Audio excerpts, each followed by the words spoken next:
By the age of 14, I had already faced many challenging adventures.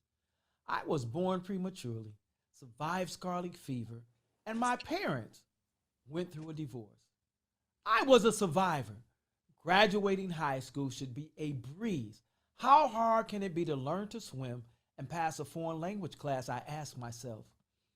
One cold winter morning in Detroit, I lay in my warm bed, located in a makeshift bedroom in my basement, sandwiched between one wall decorated with a hand painted mural of 12 zodiac signs, illuminated with a black light, the opposite wall covered meticulously with centerfolds of Players and Playboys magazines. Don't judge me. I was dreaming that I was swimming in a pool when I was awakened by my mom's voice. Jeffrey Franklin Moffat, didn't I tell you to get up? As I gazed toward her voice, I noticed what looked like a cooking pot in her hand. Before I had time to react, I felt a pool of cold water cover me. My bed and I were soaked. Now I'm wide awake. You crazy woman, what did you do that for? I said in my head. I'm sure I gave her one of those looks that had gotten me slapped before. I got up, showered, got dressed.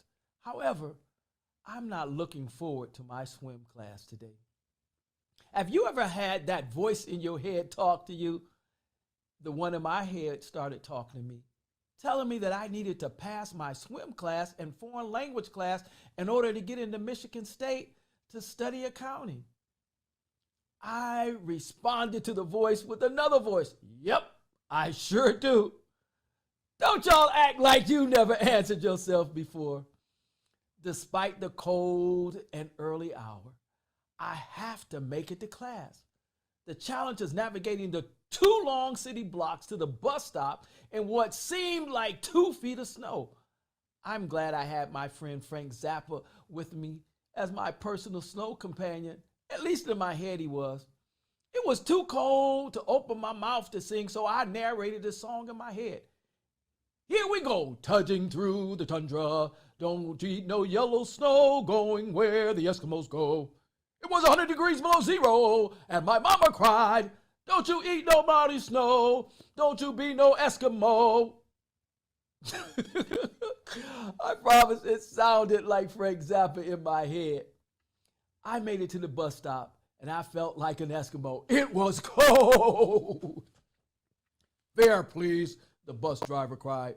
I paid it, and off to school I went. Life has a way of making you pay. Fast forward, I'm in the cold pool now, clutching the floating device. I'm really trying hard to swim because I'll be the first in my family to know how to swim. My friend Tony had given me some tips. He said, Jeff, just kick your feet and move your hands like this as he demonstrated. I decided to try his tips out. That would have been a good idea if I hadn't waited until everyone had left the pool area and I was all alone. Where is that voice in my head when I really need it? I moved toward the edge of the pool 1 step at a time, and then toward the deep end, filling the bottom of the pool with my feet until I couldn't feel it anymore. Hand over hand, I continued until I was about halfway to deep end. Then it happened. I did it. I let go. Did I mention I was all alone? I did, didn't I? I can see the powder blue walls of the pool as I slowly sink to the bottom. My feet reached the bottom and I kicked off to head toward the top. What had simply been in my head, what had been simple in my head was no longer an adventure to be the first in my family to swim, but it was now a nightmare in action. I'm fighting to get to the edge that could not have been more than 12 inches away. I sunk to the bottom again in what seemed like slow motion. It's horrific and I'm in panic. My opportunity to graduate is slipping away. It's not fair. I'm not married yet. I want children. I'm going to be rich when I get grown, is what I would have thought. However, I'm in panic mode. I can't reach the walls. It seemed like an eternity. About 3 times of taking water in and trying to breathe. I need air. Just as my air escaped me, I felt something cold touch my hands. My thoughts immediately shifted to the cold object. I grabbed it and held on to it with all my strength. With chlorine-filled eyes, I could barely make out the silhouette of what appeared to me as an angel, but really was a stranger extending a life-saving hook my way. Never had I been so happy to smell the scent of chlorine, gasp and cough as the water I swallowed came out and fresh air made its way into my lungs. I was relieved to be alive.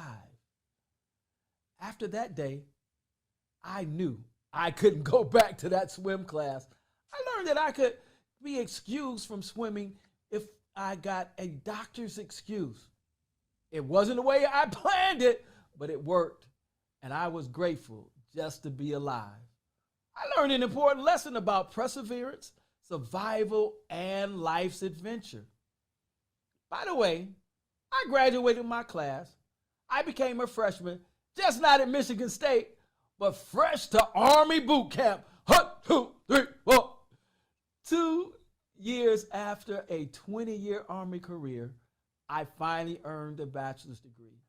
And, yep, I did finally learn how to swim.